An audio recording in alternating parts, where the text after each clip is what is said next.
The question, I'm sorry, excuse me. Okay, can There was a notification. okay, can you all please turn on your cameras and keep them on during the whole time?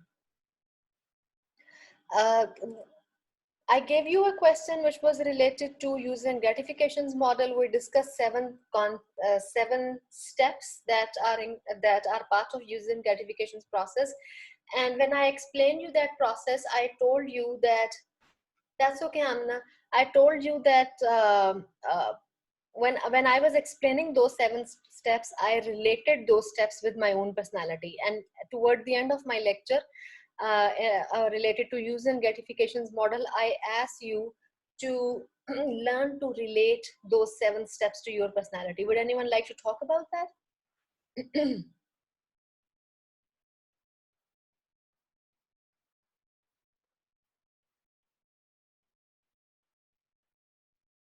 Ji, Amina, Abdullah, Dawood,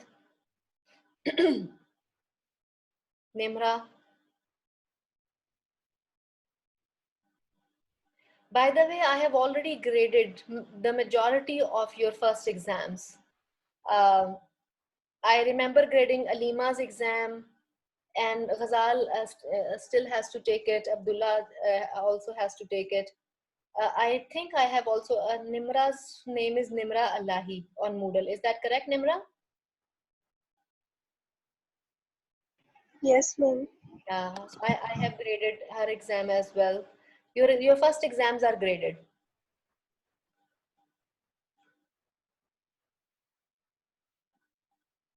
Excuse me, ma'am. Gigi.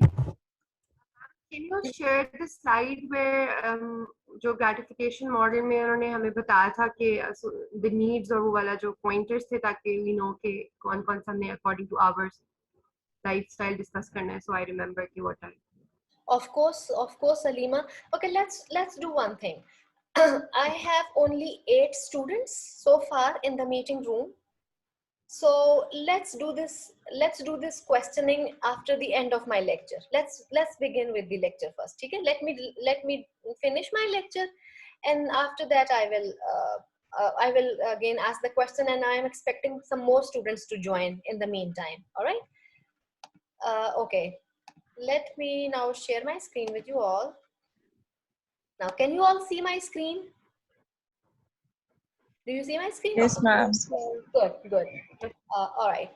Now, the last model that we discussed on Wednesday was gatekeeping model. Remember, those of you who were here, and even if many of you were not here, you must know that it is your responsibility to see the recording of the lecture. If you miss a lecture, and because of that you come to me that I couldn't perform well in the exam because I missed the lecture, not my fault. To catch up the material that you miss is your responsibility. All right. Last model that we discussed on Wednesday was gatekeeping model. Let me quickly tell you what is gatekeeping model. A gatekeeping model tells us that media gatekeeper, it tells us about the role and performance of media gatekeepers. Who are media gatekeepers? Journalists, editors, publishers, artists, producers, and all those persons who are involved in the process of taking decisions about what material will be published and what will not be published, what material will be broadcast and what will not be broadcast. All of them are media gatekeepers. All right. And so we talked about media gatekeeping model in our last class. Today, again, we will continue with the with another gatekeeping model, which is known as selective gatekeeping. However, as you can see on the screen, the model was proposed by two Norwegian scholars. I'll tell their name, Johan Galtung. Let me write it in the chat box for you. The name was Johan Galtung, Since they are Norwegians, I mean, if maybe an American would pronounce this name as John Galtung, but since the scholar is Norwegian, in Norwegian language, his name is pronounced as Johan Galtung. Excuse me. And another name is, wait a minute.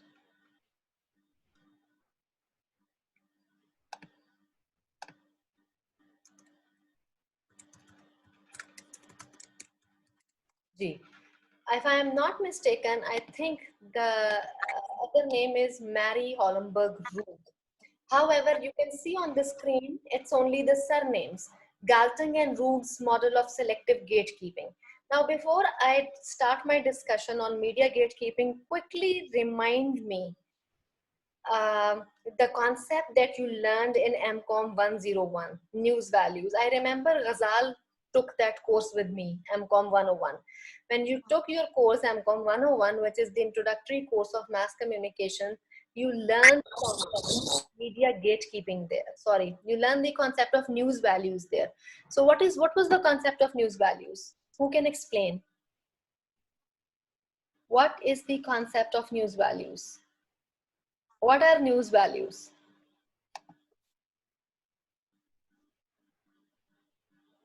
Anyone? Fatma, Alima, Hubab. Please turn on your cameras and keep them on for the whole time. Ji, Daud. Abdullah. Nimra, do you remember anything about news values?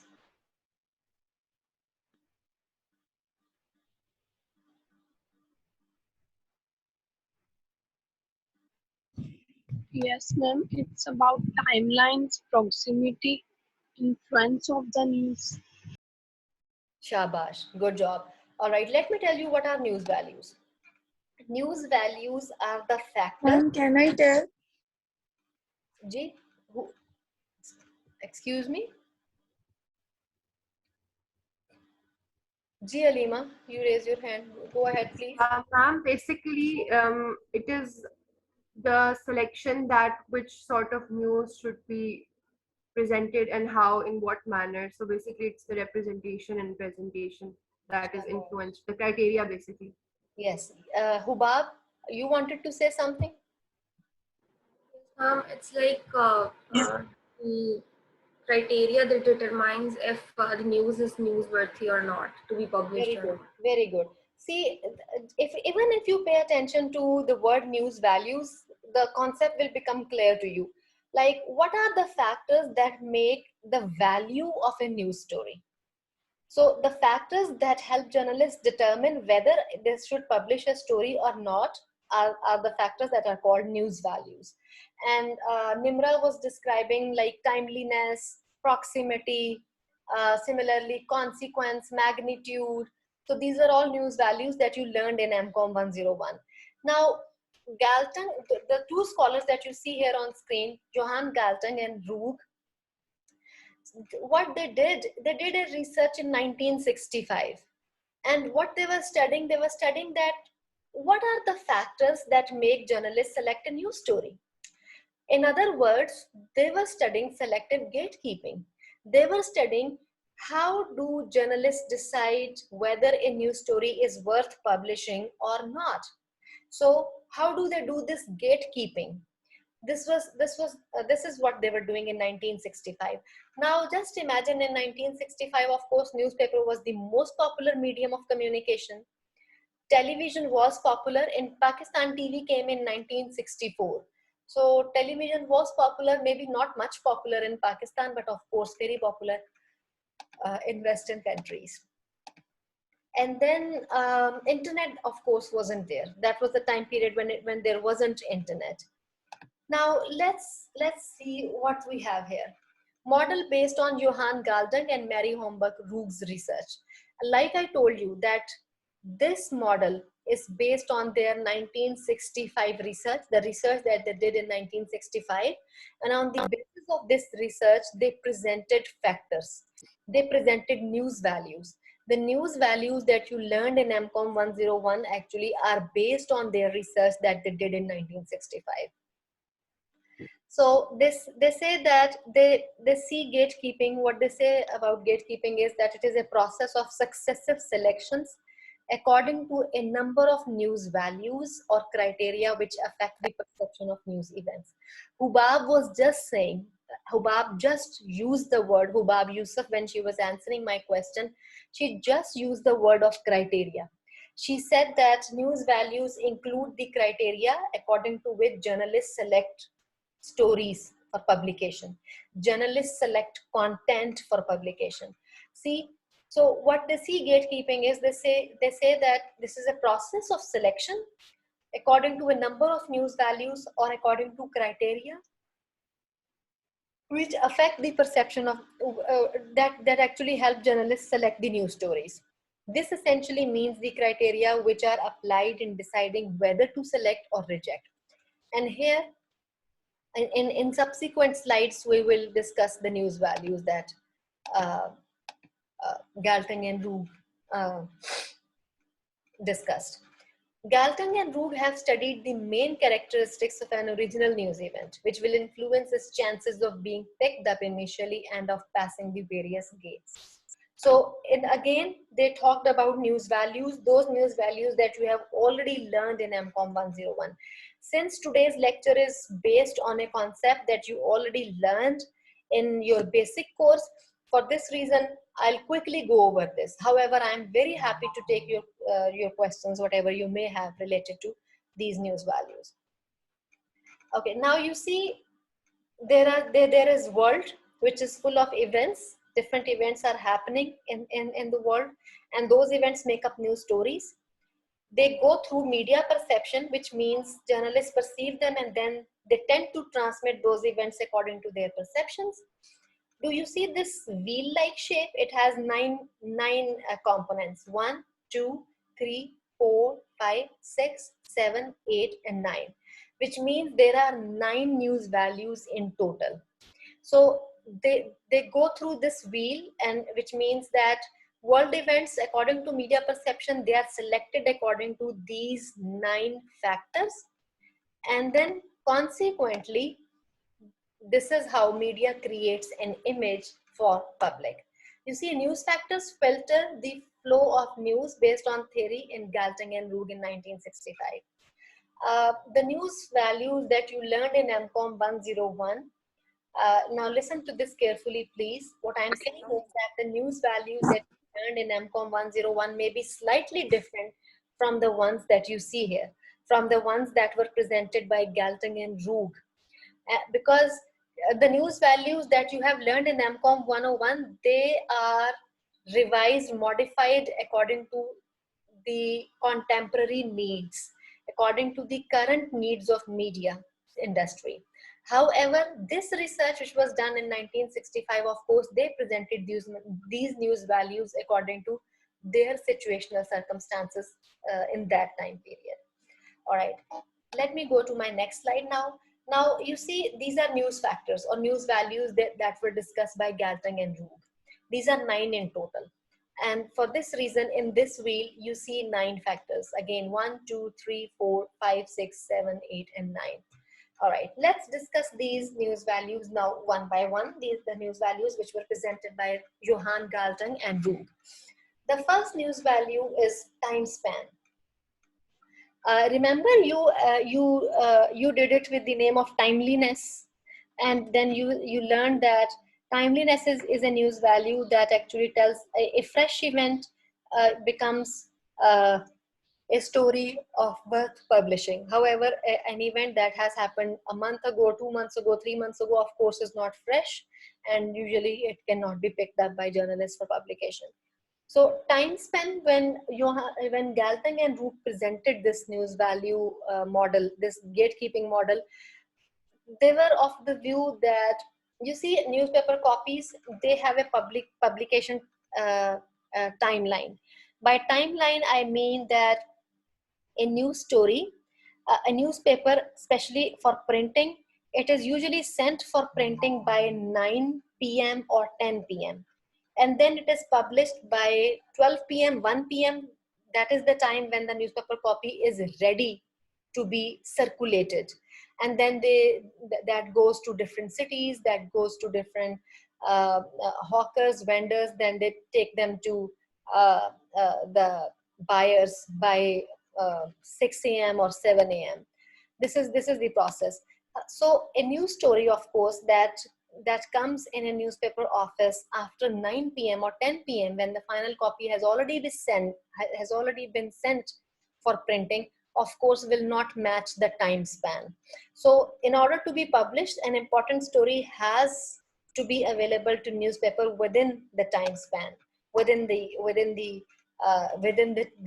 timeline. This is what Galtung and Rugg meant by the factor of news value. Let's talk about the second factor, which is intensity or threshold.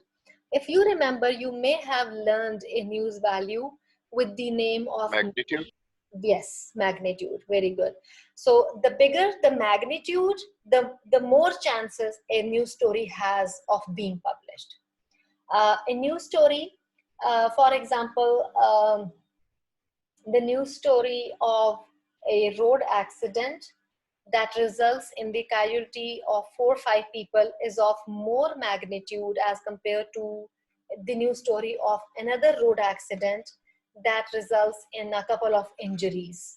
So intensity, threshold, magnitude, Galtung and Rugg, they propose the idea that the more impact, some of you may have learned this news value with the title of impact.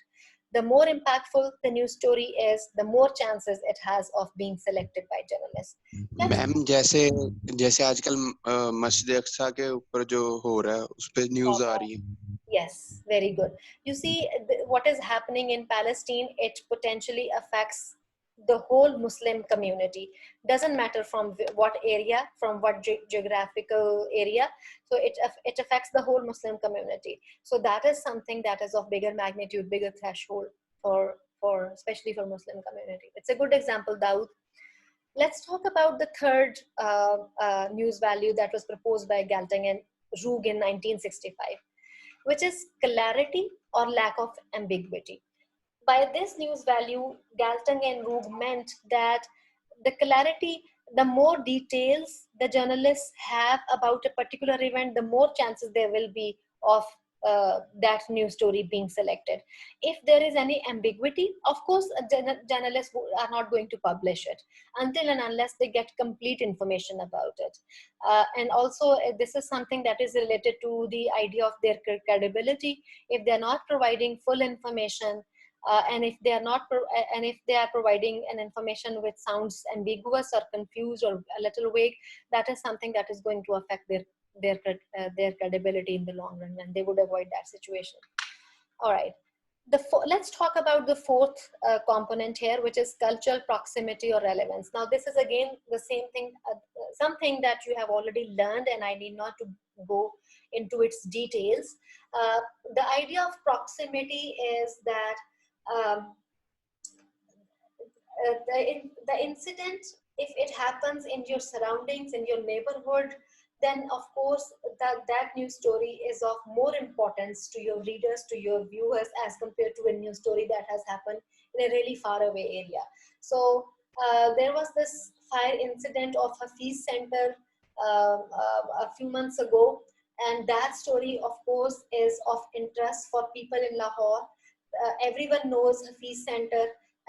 Maybe some of us even know people who work there. Maybe some of us even know the shops, the outlets there. And so that news story, of course, will be of more interest for us as compared to another news story of a fire incident that happens in, let's say, in any Mediterranean country, or in any Scandinavian country, or in any faraway place. So this is the idea of relevance, because people are familiar with places, names of places, names of people involved, and everything. So that is how this becomes of more importance. However, sometimes it also happens that there are things of cultural proximity. So if Eid is celebrated in Middle Eastern countries, in Gulf countries, how people are celebrating Eid there. This is an idea, although that is happening in a country which is not geographically very close to us. However, this is religiously close to us and culturally too, because we celebrate Eid and they too are celebrating Eid. So cultural proximity or relevance, this is the idea that is behind this news value. Let's talk about number 5, which is consonance. Can anyone tell me what is the meaning of this word consonance? Ma'am, may I tell? Do I explain? Gigi, sure, please. Ma'am, I guess it means to have harmony. Like, Sorry, beta. Can you say it again? it means to have harmony. Yes, shabash, harmony. Very good. Consonance here is again taken in the meaning of harmony, just like Fatima just said. So, Ma'am, Ji Amna. some sort of agreement. Yes, agreement, harmony. That's the meaning of consonance. And let me explain what Galtung and Root mean here by the idea of consonance. All right. Here, journalists need to consider the consonance of expectation. People have expectations from mass media, and when journalists are selecting news stories, they have to meet those expectations. They have to conform to those expectations. That is how they have to this is a sort of agreement. All right, this is what people want. Okay, let's publish it, let's show them this. Currently, people are learning in our contemporary context, especially, you see, the world is going through the process of vaccination for COVID-19, and then there are different sorts of informations about different vaccines. Some people are, well, there are news related to problems related to AstraZeneca vaccine, and some are saying that Pfizer is the best vaccine so far. Like all of these sort of, or Sinopharm has been the best vaccine so far. All of these information. Now you see, this is expectation. This idea is related to people's expectation. People are expecting information. People are expecting media to give them information that tells them that this vaccine has come up with these problems, and this vaccine so far has proved to be very, very helpful. Now, when journalists tend to select those news stories that are in agreement with people's expectations, that are in harmony with people's demands, which means journalists are conforming to people's expectations, that is the idea of consonance. So journalists do consider that what do people want? Let's give them that information. This is the idea of consonance. Now, does it make sense? If no, please let me know so that I can explain it to you again. Does this make sense? Does the idea of consonance make sense? It does, ma'am. It does. Good. If to repeat, Ma'am, can you give any relevant example? sorry, Ma'am, can you give any relevant example from nowadays? another example. Any relevant example of consonance? I just gave the example of vaccines. Let me give you another example which is related to the outbreak of COVID-19. Soon after the outbreak of COVID-19 happened in China, and then it started spreading in other countries. Of course, people were expecting more news related to COVID-19. They wanted to know, is it really contagious? Is it a really spreadable disease? Is it the disease for which we do not have any medicine so far? And what are scientists saying about it? And how governments are taking precautionary measures to avoid this disease in their respective countries. Now you see how when this situation was unfolding, of course, people were expecting more and more news related to COVID-19. Now, when journalists select news stories that are related to people's expectations, when journalists select news stories that are in agreement with people's expectations, this conforms to the idea of consonance. Consonance means that journalists tend to select those news stories that conform to people's expectations. By conform, I can also write the word conform in the chat box.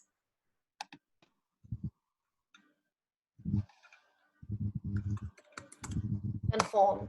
Conform means to be in agreement with something. So, जी, जैसे कि हम पाकिस्तानी हैं, हम cricket खेलते हैं, तो हमारे लिए न्यूज़ स्टोरी क्रिकेट की ज्यादा अहम होगी बनिस्बत इसके के फुटबॉल के.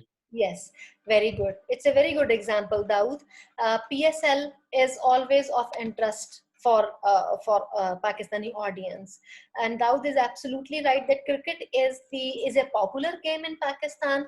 So the majority audience would be more interested in news related to cricket as related to other games, and this is how this is people's expectation. When journalists are considering people's expectations, people's demands for the selection of news stories, that idea is known as consonance.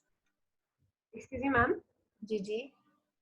Ma'am, can there be a concept like global consonance? कोई ऐसी news जो मतलब globally everybody looks forward to या is in harmony, like this Palestine case जो अभी Israel Palestine चल रहा है, and other news, like because the COVID outbreak was a global. Yes, that became global. Of course, the people are curious to know how things are unfolding on global landscape.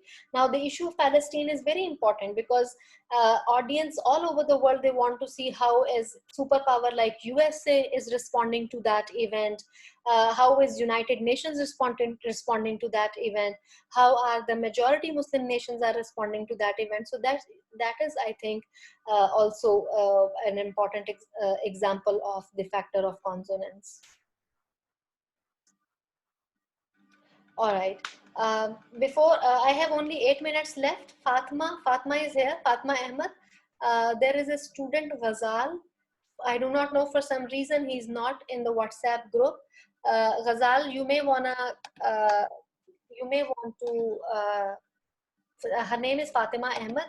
You may want to ask her to add you. Ma'am, I'll share the group's link over here. You can join via link. ठीक है, yeah, please send Thank me. you.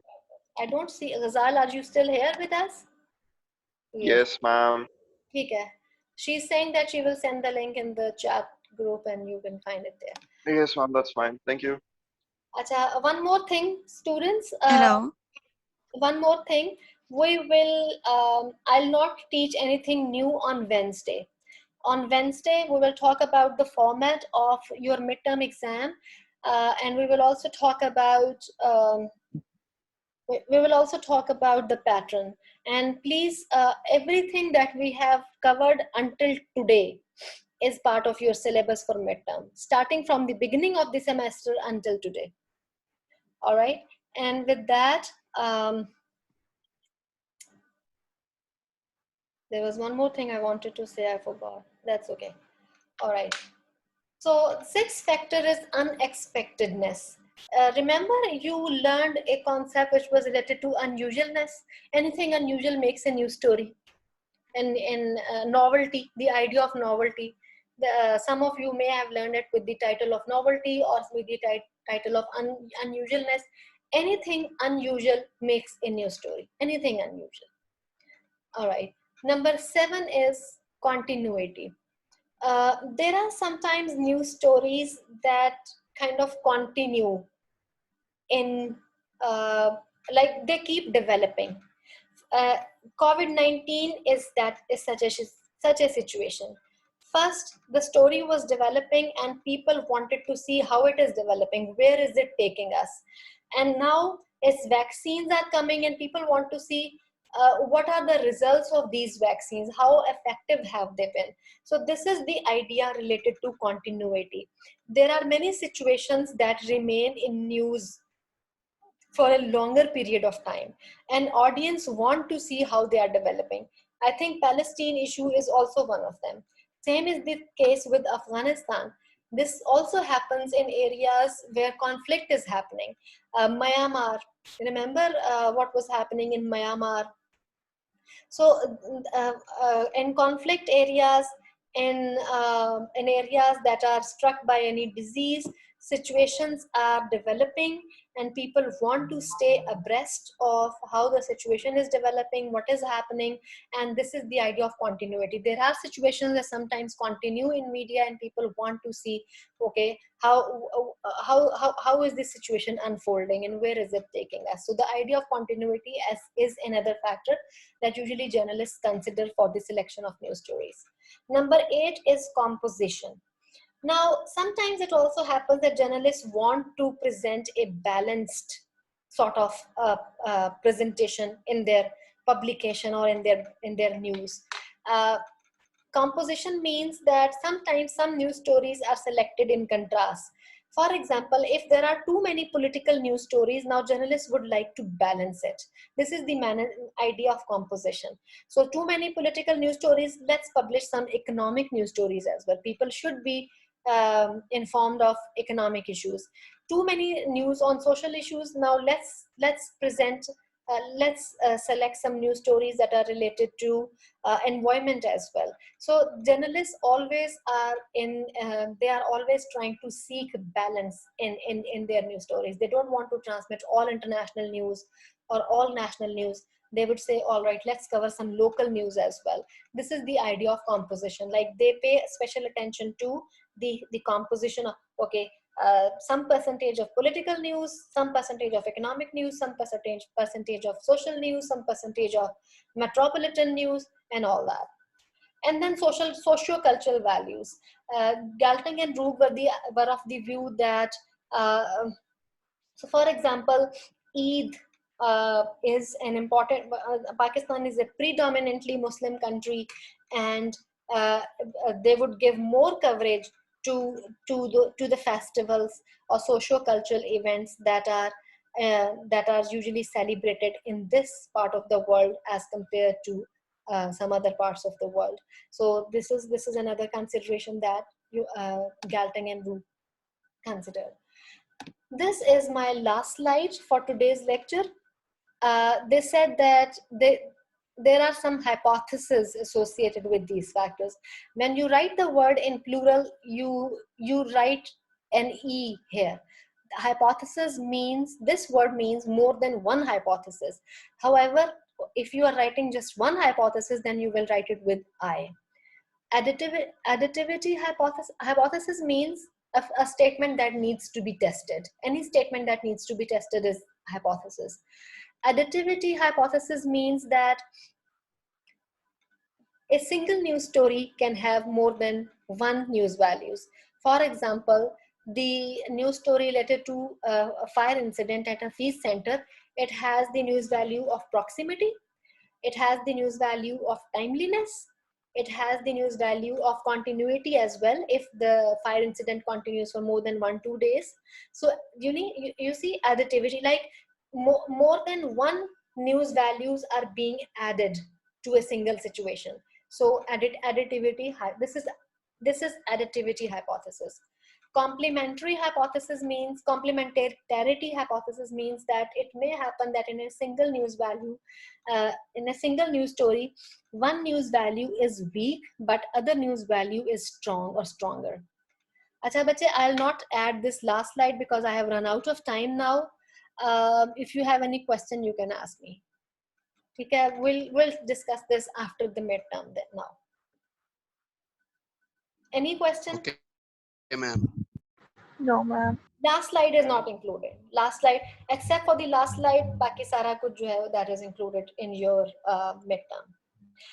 Please come with prepared for your questions for our class on Wednesday. Okay, I will help you prepare for midterm exam. All right. All right, ma'am. Thank you. Thank Allah you. Hafiz. Thank you and Allah Hafiz. I'll end the session now. I'll see you all on Wednesday. Goodbye. Thank you, ma'am.